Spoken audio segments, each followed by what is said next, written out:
Mark, good to see you. Hey, Jane. We should point out you interviewed Senator Clinton this week.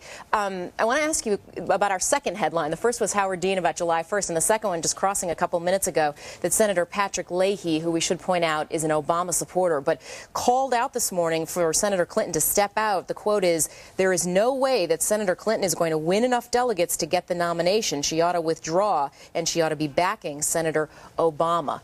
What is the gist of her argument? Well, she's not much interested in what Obama supporters, journalists, or even neutral Democrats think. She believes, she told me, and I'm talking to her advisors, the strong sense I get is she believes not just she'd be a better president than Barack Obama, she thinks Obama's going to lose to McCain. She thinks McCain thinks that too. What she wants to do is stay in long enough to try to prove that case.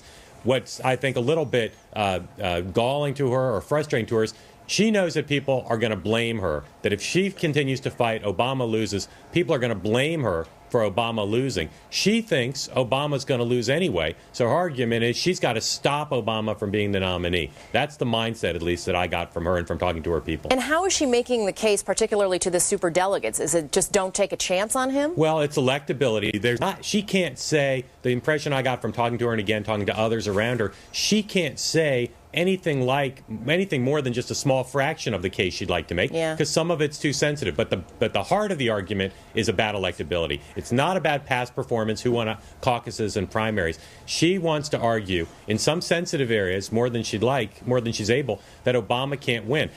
Everyone's sort of projecting forward. Howard Dean says it should end by July. Some people, Obama yesterday suggested that perhaps it should end by June after the voting's done.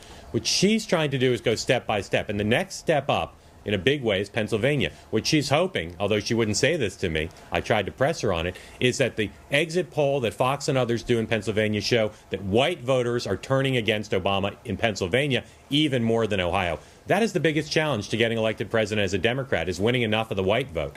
And she hopes to show, perhaps based on what's happened with Reverend Wright, perhaps based on Obama's appeal in Pennsylvania, she hopes to be able to say after that to superdelegates, look at what happened in Ohio. Look at what happened in Pennsylvania. This guy can't win. That's the mindset. That's the argument. She wants to have the evidence of it.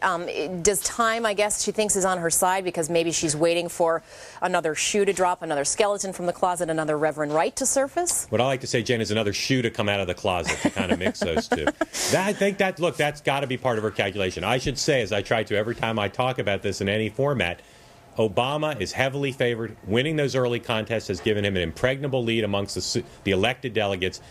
People like Pat Leahy, people like Howard Dean, people like Nancy Pelosi are waiting for what they believe is inevitable. The voting ends. He's ahead in elected delegates. The superdelegates go to him in big enough numbers in order to take this away from Hillary Clinton and have Obama win. But her way of winning is to have a sequence of things. Win maybe 7 of the remaining 10 contests, do well amongst key constituencies, including white voters, although it's politically incorrect to talk about it in polite company sometimes, and then keep Obama from getting enough superdelegates to get a majority, take it to the convention. I asked her if she was comfortable winning this election at the convention in Denver, given how late it is, given how divisive. And she said that's the only way Obama can win it, too. She's hoping to hold him away from enough superdelegates so that he's got to go to Denver as well. And then again, the shoe out of the closet, perhaps other arguments about electability that make it plain that she's be more electable. That's her argument. And I got to say one thing. The Obama campaign isn't acting like this race is over. Just within the last hour, another scathing memo going after Hillary Clinton.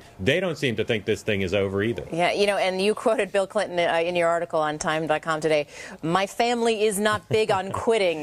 No, they're not big. They're not big quitters. And you know, people are going to start saying they're down in the bunker. Maybe James Carville down there with them, some food sticks and Tang and other provisions to go forward with. But it's important to remember, Pat Leahy thinks she should quit. Other people around Obama do. Again, some journalists do. Until she hears from her own supporters that she should quit, she made it clear to me she's not going to quit. Break out the canned ham down there, right? Mark Halperin, Time Magazine.